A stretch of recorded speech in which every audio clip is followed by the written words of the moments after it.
Hi everyone. I have a gas generator that I bought quite a while ago and don't really use that often. Very often.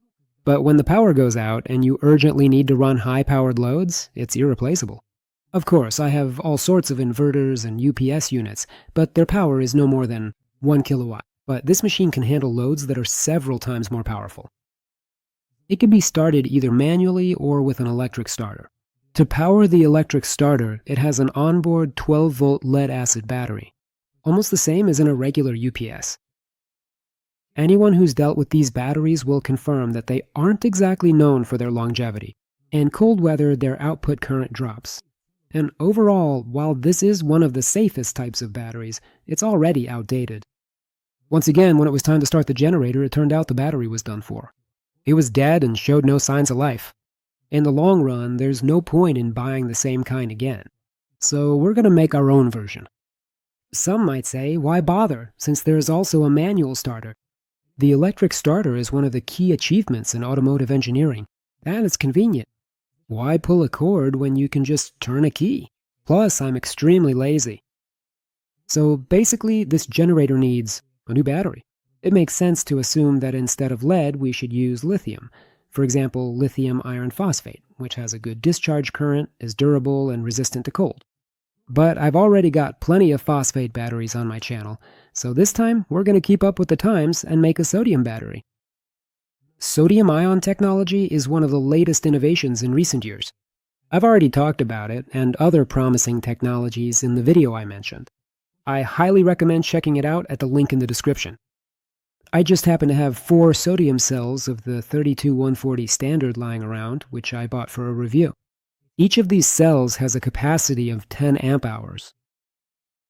The nominal voltage of one of these cells is 3 volts. The charge cutoff voltage is about 4 volts. The minimum voltage when fully discharged is 1.5 volts. But rumor has it that sodium can be discharged all the way to 0 and it's safe for it. Specifically for these cells, the maximum continuous discharge current is 30 or 30 amps, and for short periods much higher. Batteries with sodium chemistry are frost resistant. They can operate at temperatures down to minus 35 to 40 degrees Celsius.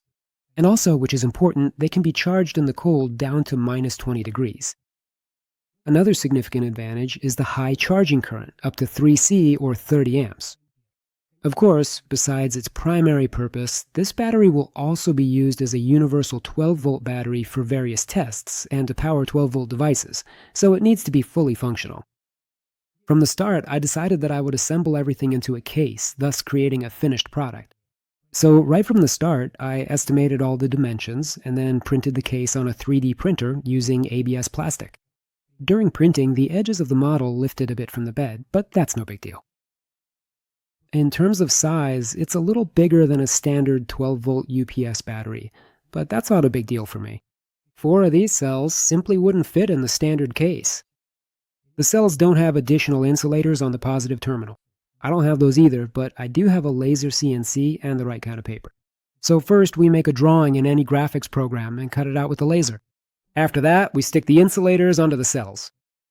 Now, about connecting them together. Well, there's really no other option here. Spot welding. It's quick, convenient, and looks good.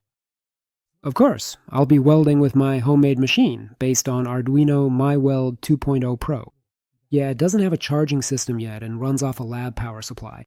I've been too lazy to finish the charger and fully assemble the machine. The machine uses 2 supercapacitors and has professional settings. It works in either automatic or manual mode. You can do 1 or 2 welding pulses. There's a delay between the pulses, and much more. All of that is adjustable here. I'll leave a link to the full video in the description. For short periods, the battery can draw currents up to 50 amperes, while the maximum continuous current is about 30 amperes. So the connections need to be appropriate, which is why I'll be welding with a sandwich, copper with nickel-plated steel on top. The copper strip is 0.1 millimeters thick and 15 millimeters wide, while the steel one is 0.15 millimeters by 8 millimeters. Just to be sure, I welded another identical sandwich on top of the first one.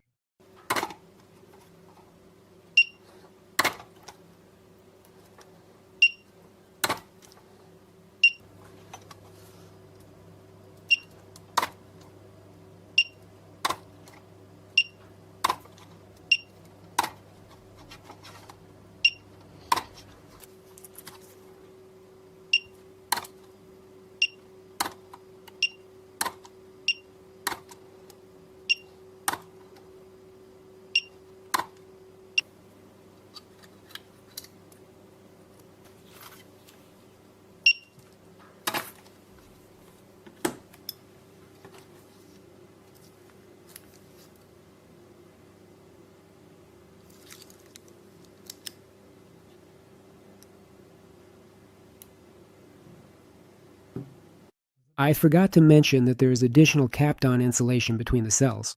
After some time, we have a finished 4S battery in our hands, but you can't use it in this form. You need a protection board or BMS.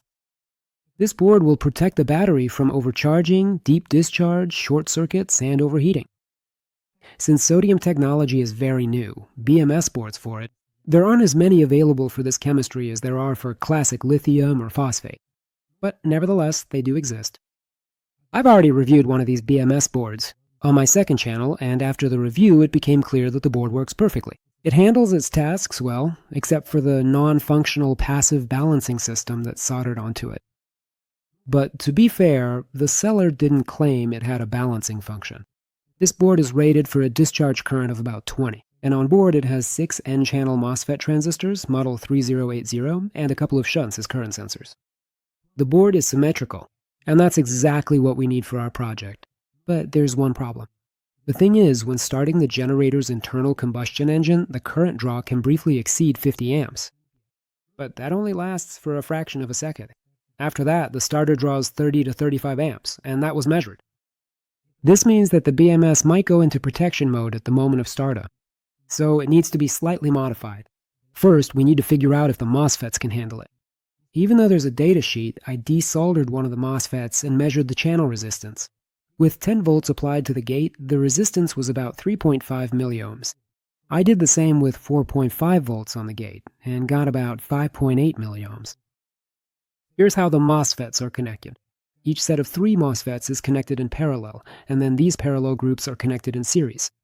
I won't bore you with lengthy calculations, but I'll say that I took all the connection nuances into account, and it became clear that both at 10 volts and at 4.5 volts on the gate, and at a maximum current of 50, the MOSFETs will handle it.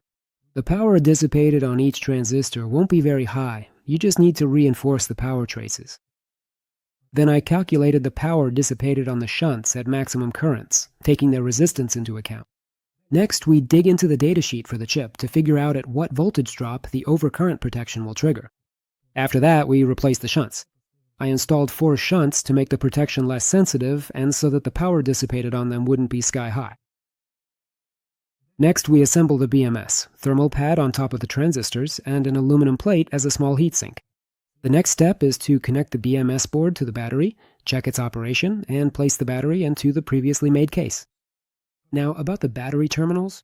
During normal operation, they won't heat up, but you can't rule out poor contact or other abnormal situations. The plastic could soften with all the consequences that come with it. That's why I made a square recess for the terminals, the bottom part of which has only a single layer of coating, 0.2 millimeters. Next, I made slots in them and brought out the terminals. After that, the recess was filled with 2-component adhesive with the appropriate dye added. After the resin polymerized, the thin layer of plastic was removed, and it turned out exactly like factory-made batteries. Epoxy is much more heat-resistant, and it also keeps the terminal itself firmly in place. The power wires are flexible with silicone heat-resistant insulation, gauge 10 AWG. Also, a pair of 40-amp fuses connected in parallel are wired to the positive power line. I strongly recommend connecting such fuses and batteries not with standard terminals, but by soldering them instead.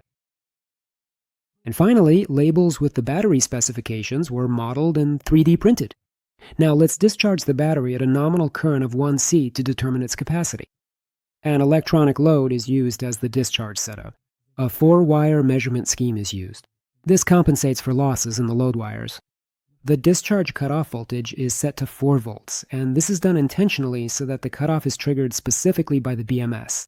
A data logging multimeter is connected in parallel to the battery terminals, which will record the cutoff voltage and plot the discharge graph. After some time, the discharge is complete, and the delivered capacity more or less matches the expected value. The cutoff voltage and the discharge graph are now in front of you. It also handles high current discharges perfectly. This was tested using a ballast. And finally, the moment of truth. Will it be able to handle the generator starter? The specifications of the latter are now on your screens.